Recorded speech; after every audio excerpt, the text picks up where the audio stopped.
दोस्तों, जो नियति में लिखा हुआ है उसे कोई नहीं बदल सकता और जो नियति करती है वो सबसे अच्छा होता है। आज मैं आपको इस कहानी के माध्यम से यही बताऊंगा कि जो भी हमारे साथ होता है वो बहुत अच्छा होता है। बस हमें उसे समझने की ज़रूरत होती है। चिंता बिल्कुल नहीं करनी होती है। प्राचीन समय की बात है। एक बार मृत्यु के देवता यमराज ने अपने एक दूत को धरती पर किसी के प्राण हरने के लिए भेजा, क्योंकि धरती पर एक स्त्री मर गई थी और उसी की आत्मा को लाना था। यमराज की आज्ञा पाकर वो दूत उस स्त्री के घर पर पहुंच जाता है, लेकिन जब वह देवदूत वहां पर पहुंचता है तो वो वहां का नज़ारा देखकर आश्चर्यचकित रह जाता है। वो वहां पर कुछ देखता है जिसे देखने के बाद उसकी आंखों से आंसू बहने लगते हैं। वो वहां पर देखता है कि एक स्त्री मरी हुई है और उसके 3 जुड़वा बेटियां हैं और उसकी तीनों के तीनों बेटियां बहुत छोटी हैं। तीनों में से जो उसकी सबसे छोटी बेटी थी वो अभी भी उस मरत स्त्री के स्तनों से लगी हुई थी और एक बिलख बिलख कर रो रही थी और तीसरी रोते रोते सो गई थी। उसकी आंखों से आंसू की धारा लगातार बह रही थी। उनके परिवार में उनकी माँ के अलावा उनका कोई नहीं था, क्योंकि उसके पिताजी जो थे वो पहले ही मर चुके थे और अब उनकी माँ भी मर चुकी थी। ये सब देखकर उस देवदूत को समझ नहीं आया कि अब वो क्या करे। अगर वो स्त्री के प्राण हर कर ले जाए तो इन नन्ही बच्चियों का ध्यान कौन रखेगा, और अगर वो नहीं लेकर जाएगा तो यमराज उसे दंड देगा। लेकिन उससे उन बच्चों का दुख नहीं देखा गया, इसीलिए वो स्त्री के प्राणों को बिना लिए ही खाली हाथ यमराज के पास पहुंच जाता है। और वहां पहुंचकर उसने यमराज को बोला कि मैं उस स्त्री की आत्मा को लेकर नहीं आ सका, आप मुझे क्षमा कीजिए। उस देवदूत की बात सुनकर यमराज को बहुत ज़्यादा क्रोध आया। जब यमराज को क्रोध आया तो देवदूत ने उससे कहा कि महाराज, शायद आपको वहाँ की स्थिति का पता नहीं है। अगर आप मेरी जगह होते तो शायद आप भी यही करते। उस स्त्री के 3 छोटी छोटी जुड़वा बेटियां हैं और वो तीनों ही बिलख बिलख कर रो रही थी और उनमें से एक बच्ची तो अभी भी उस स्त्री के स्तनों से चिपकी हुई थी। आप ही बताइए महाराज, मैं ऐसी स्थिति में उस स्त्री के प्राणों को कैसे लेकर आता। और तो और उनके परिवार में उन्हें संभालने के लिए उनकी माँ के अलावा कोई भी नहीं है। उन बच्चियों की ऐसी दुर्दशा को देखकर मेरा तो मन ही पिघल गया। आखिर मैं उसके प्राण कैसे लेकर आता महाराज। वो बच्चियां अनाथ हो जाएंगी, उनकी देखभाल कौन करेगा। महाराज, क्या ऐसा नहीं हो सकता कि हम उस स्त्री को थोड़ा वक्त और दे दें, जिससे उन बच्चों का पालन पोषण हो सके और वो अनाथ होने से बच जाए। ये सुनकर यमराज को बहुत हंसी आई और वो जोर जोर से हंसने लगा और देवदूत से बोला कि तुम ज़्यादा समझदार हो गए हो। शायद लगता है तुम उस परमात्मा से भी बड़े हो जिसकी मर्जी से जीवन मिलता है और जिसकी मर्जी से मृत्यु मिलती है। अच्छा, चलो तुम मुझे ये बताओ कि तुम क्या मुझे ये आश्वासन दे सकते हो कि अगर मैं उस स्त्री के प्राणों को छोड़ दूं तो क्या उसके सारे दुख समाप्त हो जाएंगे। ये सुनकर वो देवदूत बोला कि हाँ महाराज, जब आप उस स्त्री के प्राणों को छोड़ देंगे तो वो जीवित हो जाएगी और उन बच्चियों का अच्छे से लालन पोषण करेगी। फिर उनकी ज़िंदगी में कभी भी दुख नहीं आएंगे। यह सुनकर यमराज फिर से हंसने लगे और देवदूत से कहते हैं कि तुमने उस स्त्री के प्राणों को लाकर बहुत बड़ा पाप किया है और इसकी सज़ा तुम्हें अवश्य मिलेगी। और तुम्हारी सज़ा ये है कि तुम पृथ्वी पर फेंक दिए जाओगे और तब तक वापस नहीं आओगे जब तक तुम अपनी मूर्खता पर 3 बार नहीं हंसोगे। यमराज की यह बात सुनकर देवदूत बड़ा आश्चर्यचकित हो गया और कहता है कि भला मैंने कौन सा पाप कर दिया। मैंने तो सिर्फ उन बच्चियों की भलाई देखी है, इसमें कोई पाप नहीं है। फिर देवदूत यमराज की बात को स्वीकार कर लेता है और वो खुश भी हो जाता है, क्योंकि उसे अपने आप पर पूरा भरोसा था कि वो सही है और उसने कोई मूर्खता नहीं की है। फिर वो 3 बार अपनी मूर्खता पर क्यों ही हंसेगा, और जब उसने कोई गलती की ही नहीं है तो फिर वो अपनी मूर्खता पर हंसेगा क्यों। इसके बाद में यमराज उस देवदूत को धरती पर फेंक देते हैं उस समय कड़ाके की ठंड पड़ रही थी। ऐसी सर्दी थी कि हाल बेहाल हो जाए। यमराज उस देवदूत को नक धड़क ऐसे धरती पर फेंक देते हैं, उसके शरीर पर एक भी कपड़ा नहीं रहता है। धरती पर देवदूत एक सड़क के किनारे नग्न अवस्था में पड़ा था। फिर उसी समय एक मोची वहां से गुजरा। वो कुछ पैसों की व्यवस्था करके ठंड के मौसम में अपने बच्चों के लिए गर्म कपड़े और कंबल लेने के लिए बाजार में जा रहा था। तभी रास्ते में उसने देखा कि एक नग्न व्यक्ति ठंड से ठिठुर रहा है, तो उसे उस व्यक्ति पर दया आ गई और उसने अपने बच्चों के लिए गर्म कपड़े व कंबल लेने के बजाय उस नग्न देवदूत के लिए कपड़े व कंबल खरीद लिए। कपड़े और कंबल खरीद कर वो मोची उस नग्न देवदूत के पास पहुंचा और मोची ने उस देवदूत से कहा कि ये कपड़े और कंबल लो, इन कपड़ों को पहन लो और कंबल को ओढ़ लो, नहीं तो तुम्हारा ठंड में हाल बेहाल हो जाएगा। उस मोची की बात सुनकर देवदूत कहता है कि भाई मेरा कोई घर परिवार नहीं है और ना ही मेरे रहने की व्यवस्था है। इस भयानक ठंड में मैं क्या ही करूँगा। ये सुनकर मोची ने उस देवदूत से कहा कि भाई तुम चिंता मत करो, तुम मेरे साथ मेरे घर पर रह सकते हो, लेकिन मेरी एक बात हमेशा ध्यान रखना। मैं अपने बच्चों और पत्नी के कपड़ों के लिए जो पैसे लाया था उससे मैंने तुम्हारे लिए कंबल और कपड़े खरीद लिए हैं और अब मैं तुम्हें अपने घर पर भी लेके जा रहा हूँ। इसीलिए मेरी पत्नी ये सब देखकर बहुत ही गुस्सा करेगी और शायद भला बुरा भी कहेगी, लेकिन तुम परेशान मत होना, कुछ दिनों में सब ठीक हो जाएगा। फिर वो मोची उस देवदूत को लेकर अपने घर पहुँच जाता है। लेकिन एक बात देखने योग्य है कि ना तो मोची को पता था कि वो जिसको अपने घर लेकर आया है वो एक देवदूत है, और ना ही मोची की पत्नी को पता था कि उनके घर पर जो आया है वो देवदूत है, और उस देवदूत को आते ही उनके घर में खुशियों की बाढ़ आ जाएगी। जैसे ही मोची देवदूत को लेकर अपने घर पहुंचा तो उसकी पत्नी ने मोची से कहा कि आप ये किसे लेकर आए हैं और कपड़े लेकर क्यों नहीं आए? आप तो घर से बच्चों के लिए गर्म कपड़े लेने के लिए निकले थे। मोची पत्नी की बात सुनकर सारी घटना उसे बताता है और उसकी पत्नी इसे कहता है कि हम तो अपने पुराने कपड़ों से भी इस ठंड को निकाल सकते हैं, लेकिन ये बेचारा उस ठंड में ठिठुर रहा था, इसके शरीर पर एक भी वस्त्र नहीं था। अगर मैं इसकी मदद नहीं करता तो ये वहीं मर जाता, और तो और इसके रहने का भी कोई ठिकाना नहीं है, इसीलिए मैंने इसे अपने साथ ले आया। मोची की पत्नी ये सुनकर आग बबूला हो गई और मोची से कहने लगी, क्या हमने यहाँ पर कोई धर्मशाला खोल रखी है जो हम दूसरों की सेवा करते रहेंगे? यहाँ हमारे खुद के खाने के लाले पड़े हैं और हम दूसरों के खाने की व्यवस्था भी करें? ऐसी ठंड में मैंने आपको अपने बच्चों के लिए गर्म कपड़े लेने के लिए भेजा था और आपने सारे पैसों को इस व्यक्ति के कपड़े में बर्बाद कर दिया। आपको कुछ समझ में आता है या नहीं?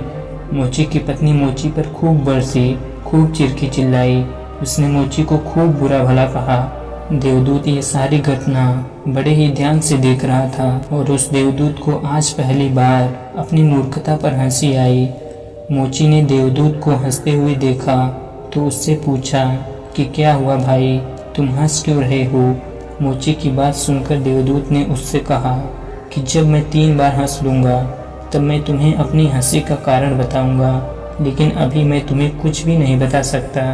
देवदूत पहली बार इसलिए हंसा क्योंकि उसे लगा कि मोची की पत्नी ये देख नहीं पा रही है कि घर में देवदूत आया है, जिसके घर में आने से घर में हजारों खुशियाँ के द्वार खुल जाएंगे। लेकिन उसकी पत्नी की भी गलती नहीं थी, क्योंकि मनुष्य कितनी दूर तक देख सकता है। वो तो बस इतना ही देख पा रही थी कि बच्चों के कपड़े और कंबल चले गए। जो खो गया उसे तो वो देख पा रही थी, लेकिन जो उसे मिला है वो उसे देख नहीं पा रही थी। तो देवदूत उसकी मूर्खता पर हंसने लगा कि उनके घर में खुशियाँ खुद चल कर आई हैं और ये अभी भी कपड़ों और कंबलों के लिए रोना रो रही हैं। वो उसका रोना रो रही है जो बीत चुका। इस संसार में सभी मनुष्यों के साथ ऐसा ही होता है कि जो चीज़ बीत गई, जो चीज़ चली गई, वो उसका रोना रोते रहते हैं, लेकिन जो चीज़ आने वाली है वो उसकी खुशी को देख नहीं पाते हैं। जो बीत गया उसे हम कभी वापस नहीं ला सकते, लेकिन हम अपने आने वाले दिनों में खुशियाँ अवश्य ला सकते हैं। बीती हुई कल की बातों को लेकर बैठे रहोगे तो कुछ भी हासिल नहीं होगा, सिर्फ दुख के सिवा। और अगर आप अपने आज में काम करोगे तो आने वाले दिनों में आपके पास खुशियाँ ही खुशियाँ होंगी। जो बीत गया उसे जाने दो, जो आने वाला है उसका स्वागत करो। लेकिन उस मोची की पत्नी जो बीत गया उसी के लिए दुखी हो रही थी, लेकिन जो उनके पास खुशियाँ चलकर आ रही थी वो उन्हें देख नहीं पा रही थी। लेकिन वो जो देवदूत था, इसीलिए सिर्फ उसने 10 दिनों में ही मोची का सारा काम सीख लिया और फिर वो जूते बनाने लगा। देखते ही देखते कुछ ही दिनों में उसके जूते खूब बिकने लगे और उस मोची के घर की पूरी काया पलट हो गई। अब उसके घर में पैसों की कोई कमी नहीं थी और कुछ महीनों में वो इतना अमीर हो गया कि वो राजा महाराजाओं की तरह रहने लगा। उस देवदूत के द्वारा बनाए गए जूते इतने बिके कि पूरे साल में आसपास के राज्यों में ये बात फैल गई कि उस मोची के यहाँ बहुत ही अच्छे जूते बनाए जाते हैं और उसके जैसा जूता कोई नहीं बना सकता। आसपास के जितने भी राजा थे, उन राज्य के राजाओं के जूते उस मोची के पास बनने के लिए आने लगे। मोची के घर में तो धन की बारिश हो रही थी, सब बहुत खुश थे और सब कुछ बहुत ही अच्छा चल रहा था। फिर एक दिन पास के राज्य में से सम्राट का एक आदमी आया और मोची से बोला कि ये चमड़ा बहुत ही कीमती है और आसानी से नहीं मिलता, इसीलिए सम्राट के जूते बनाने में कोई गलती नहीं होनी चाहिए। और जूतों की कलाकृति को बताकर बोला कि ठीक इसी प्रकार के जूते बनाना, और ये भी बोला कि ध्यान रखना जूते बनाने हैं, चप्पल मत बना देना, क्योंकि उस राज्य में ऐसी प्रथा थी कि जब भी कोई व्यक्ति मर जाता है तो उसे चमड़े की चप्पल पहनाकर चिता पर लिटाया जाता है। और उस व्यक्ति के जाने के बाद मोची ने देवदूत से कहा कि चमड़े की चप्पल नहीं, जूते बनाने हैं। ये सम्राट का स्पष्ट आदेश है और इसी बात का ध्यान रखना कि चमड़ा सिर्फ उतना ही है जितने में जूते बनाए जा सकते हैं, इसीलिए कोई गलती मत करना, वरना हम बड़ी मुसीबत में फंस सकते हैं। मोची के इतना समझाने के बाद भी उस देवदूत ने उस चमड़े की चप्पल ही बनाई।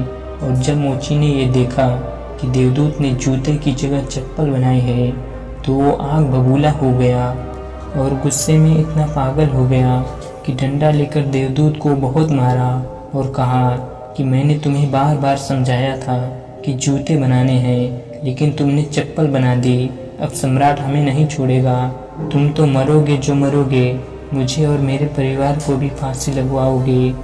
इतना सुनते ही वो देवदूत जोर जोर से हंसने लगा और उसी समय पीछे से दौड़ता हुआ हाँफता हुआ वो सम्राट का आदमी आया और बोला कि भाई जूते मत बनाना, चप्पल बनाना, क्योंकि सम्राट की मौत हो चुकी है।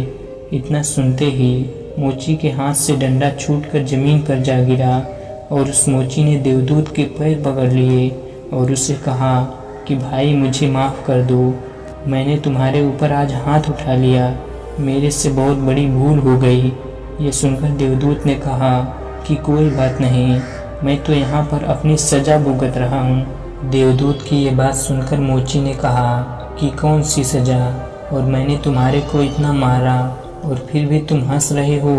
फिर देवदूत ने उस मोची से कहा कि जब मैं 3 बार हंस लूँगा तब मैं तुम्हें अपना सब कुछ बता दूँगा, अभी मैं कुछ भी नहीं बता सकता। इस संसार में मनुष्य उन्हीं चीज़ों के पीछे भागता है जिसकी उसे ज़रूरत ही नहीं है। भविष्य अज्ञात है, उसे कोई नहीं जान सकता कि आगे क्या होने वाला है। उसे सिर्फ और सिर्फ परमात्मा जान सकते हैं कि आगे क्या होने वाला है। जबकि मनुष्य अपने अतीत के अनुभवों के अनुसार निर्णय लेता है और सोचता है कि पिछली बार मेरे साथ ऐसा हुआ था तो अब की बार भी मेरे साथ ऐसा ही होगा, जबकि आगे क्या होगा किसी को कोई पता नहीं है। सम्राट जिंदा था तो उसे जूते चाहिए थे और वो अब मर गया तो उसे चप्पल चाहिए। देवदूत को दोबारा हंसी आने लगी, क्योंकि भविष्य का हम में से किसी को भी कोई पता नहीं रहता और हम ऐसी इच्छाएं जाहिर करते हैं कि भविष्य में ये होगा, भविष्य में वो होगा, भविष्य में मेरा जीवन ऐसा होगा वैसा होगा। और जो हम भविष्य को लेकर सोचते हैं वो बिल्कुल व्यर्थ होता है। हम सोचते हैं कि ये घटेगा, लेकिन वो कभी नहीं घटता, क्योंकि कुछ होने घटना तय होता है। हमारी नियति भी हमसे ऊपर चलती है, लेकिन हम बेवजह ही हल्ला मचा कर रखते हैं। चाहिए चप्पल, लेकिन जूते बनवाते हैं। मरने का समय नज़दीक आ रहा है, लेकिन हम जिंदगी को और जीने की कामना करते हैं और इच्छाएं अपने मन में पाल रहे हैं। बुढ़ापे में जवानी की शौक करने की कोशिश करते हैं। फिर उस देवदूत को अपनी मूर्खता पर दूसरी बार हंसी आई और उसने सोचा कि मुझे क्या पता कि उन लड़कियों का भविष्य कैसा होगा, और मैं फालतू में ही महाराज से बहसबाजी कर आया और बेवजह ही बीच में पड़ गया। और यही सोचकर उसे अपनी मूर्खता पर फिर से हंसी आ गई। ऐसे ही दिन निकलते गए और कुछ वर्षों के बाद एक और घटना हुई। देवदूत मोची की दुकान पर बैठकर जूते बना रहा था। तभी वहाँ पर 3 जवान लड़कियाँ आई और उनके साथ एक बूढ़ी औरत भी आई। उन तीनों लड़कियों की शादी होने वाली थी, इसीलिए वो अपनी जूतियों की नाप देने आई थी। जब देवदूत ने उन तीनों लड़कियों को देखा तो उन्हें देखते ही पहचान गया कि ये तो वही लड़कियां हैं जिन्हें वो मरत माँ के पास छोड़कर आया था, और इन्हीं के कारण वो आज इस संसार में सजा भुगत रहा है। जब देवदूत ने उन लड़कियों का हालत देखी, तब उनकी हालत देखकर लगा कि ये तो बड़े घराने की लड़कियां हैं, और वो तीनों लड़कियां बहुत ही सुंदर लग रही थी। फिर देवदूत ने उन लड़कियों से पूछा कि ये तुम्हारे साथ बूढ़ी औरत कौन है। देवदूत की बात सुनकर बूढ़ी औरत ने जवाब दिया कि ये मेरे पड़ोसन की लड़कियां हैं। बचपन में ही इनकी माँ मर गई थी और ये बेचारी बहुत गरीब थी और इनके पास खाने के भी कुछ नहीं था। इसकी माँ के पास तो इनको पिलाने के लिए दूध भी नहीं था। इनकी माँ तो इनको दूध पिलाते पिलाते ही मर गई और मेरी कोई औलाद नहीं थी। इसीलिए मैंने इन तीनों बच्चियों को अपनी औलाद की तरह पाला, और अब इनका विवाह एक सम्राट के घर होने जा रहा है। देवदूत उस बूढ़ी अम्मा की बात सुनकर पूछने लगा कि अगर इनकी माँ जिंदा होती तो ये तीनों बच्चियाँ भयानक गरीबी और भूखमरी में बली बड़ी होती, और इनका विवाह कभी भी धनी परिवार में नहीं होता, और ना ही इस बूढ़ी औरत की सारी संपत्ति उनके नसीब में होती। इस बूढ़ी औरत की तो कोई औलाद नहीं है, तो इसकी सारी संपत्ति की मालिक भी ये तीनों लड़कियां ही हैं। और फिर वो देवदूत अपनी मूर्खता पर तीसरी बार हंसा। उसने उस लड़कियों के लिए अब तक की सबसे सुंदर जूतियाँ बनाई और मोची के आने पर उससे सारी बात बताई, और मोची से कहा कि ये तीनों कारण थे मेरे हंसने के। अब तक मुझे मेरी गलती की सज़ा मिल रही थी, अब तो मैं समझ गया कि नियति सबसे बड़ी है। ये जो भी करती है बहुत अच्छा करती है, लेकिन हम उतना ही देख पाते हैं जितना हम देख सकते हैं। जो हम नहीं देख सकते वो बहुत ही बड़ा और विशाल है, और जो हम देखते हैं वो स्पष्ट रूप से नहीं होता है। हम उस बात का अंदाज़ा कभी नहीं लगा सकते कि आगे क्या होने वाला है। इसके बाद में देवदूत मोची से कहता है कि अब मेरी सज़ा पूरी हो चुकी है, इसीलिए अब मैं यहाँ से अपने लोक में जा रहा हूँ। दोस्तों, हमें इस कहानी से ये सीख मिलती है कि आज घटी घटनाओं को देखकर हम इस बात का अंदाज़ा कभी नहीं लगा सकते कि ये घटना हमारे लिए अच्छी है या फिर बुरी है। समय के साथ हमें सब चीज़ों का उत्तर मिल जाता है। हम किसी भी चीज़ को देखकर अच्छा या बुरा नहीं कह सकते। महात्मा गौतम बुद्ध कहते हैं कि ना ही अतीत के लिए पश्चाताप करो और ना ही भविष्य की चिंता करो, बस अपने आज में जियो, क्योंकि वही एकमात्र तरीका है सभी चिंताओं से मुक्ति करने का। कल के लिए की जाने वाली चिंता आपके कल को बदले या ना बदले, पर वो आपकी आज की खुशियाँ छीन लेगी। चिंता एक ऐसी बीमारी है जो आपकी हर खुशी छीन लेती है। चिंता का कोई वास्तविक अस्तित्व नहीं है। चिंता ऐसा भाव है जो आने वाले भविष्य के डर से पैदा होता है। जिन बातों पर आपका नियंत्रण नहीं है, उन बातों के बारे में बार बार सोचना, बस यही तो चिंता होती है। और एक बार आप सोच कर देखिए कि जिन बातों पर आपका नियंत्रण नहीं होता, जिन बातों को आप बदल नहीं सकते, उनके बारे में आप दिन भर चिंता करके आप क्या बिगाड़ लेंगे। इस संसार में बहुत सारे लोग सारे दिन अपने आने वाले भविष्य के बारे में चिंता करते रहते हैं, कि मेरे भविष्य में पता नहीं क्या होगा, मेरा भविष्य कैसा होगा। भविष्य की चिंता करते करते वो अपने वर्तमान को भी संकट में डाल देते हैं, जिससे ना तो वो खुश रह पाते हैं और ना ही अपने भविष्य के लिए कुछ कर पाते हैं। हम अपने आज में यानी कि वर्तमान में काम करके अपने भविष्य को सुंदर बना सकते हैं, लेकिन हम में से अधिकतर लोग अपने आज में सिर्फ भविष्य की चिंता ही करते रहते हैं। जीवन में जो भी समस्याएं आई हैं उसके बारे में एक बार सोचना और उसका समाधान निकालना ये बुद्धि का धर्म है, पर उसी समस्या के बारे में निरंतर सोचते रहना ये एक बीमारी है। जब आपका मन किसी एक विचार पर अटक जाता है, फिर वही बात बार बार आपके मन में आती रहती है, तो ऐसे विचार आपकी हर खुशी छीन लेते हैं। चिंता का सीधा सा अर्थ है कि जो हुआ नहीं उसके बारे में व्यर्थ का सोचना। चिंता करके आप क्या बदल लोगे, लेकिन अगर आप सोचने के बजाय कुछ करोगे तो आप जरूर कुछ न कुछ बदल लोगे। लेकिन सभी लोग सिर्फ और सिर्फ कल के बारे में सोचते हैं, जिससे उनका कल का तो पता नहीं कि वो अच्छा होगा या बुरा होगा, लेकिन ऐसा करके वो अपने आज की खुशी भी छीन लेते हैं। चिंता का एक दिन आपको एक हफ्ते से भी ज़्यादा थका देता है। दुख बाहर की परिस्थितियों में इतना नहीं होता जितना आप अपने मन में बिठा कर रखते हैं। कोई भी काम इतना कठिन नहीं होता जिसे कि आप नहीं कर सकते, लेकिन आप पहले ही उसके बारे में सोच सोच कर उसे इतना कठिन बना देते हैं कि फिर वो आपसे होता ही नहीं है। दोस्तों, कल जो होगा उस पर हमारा नियंत्रण नहीं है, इसीलिए अपने आज में खुश रहो और अपने आज से ही कहो कि जो भी हो रहा है वो मेरा नियंत्रण नहीं है, और जो भी होगा मैं फालतू की चिंता करके अपनी ज़िंदगी को ख़राब क्यों करूं। मैं अपने आज में ही इतनी मेहनत करूंगा कि मेरा आने वाला कल बहुत ही सुंदर होगा। वीडियो देखने के लिए बहुत बहुत धन्यवाद। अगर आपने इस चैनल को सब्सक्राइब नहीं किया है तो जल्दी से इस चैनल को सब्सक्राइब कर लें। तो चलिए मिलते हैं अगली कहानी में, तब तक के लिए अपना ख्याल रखें।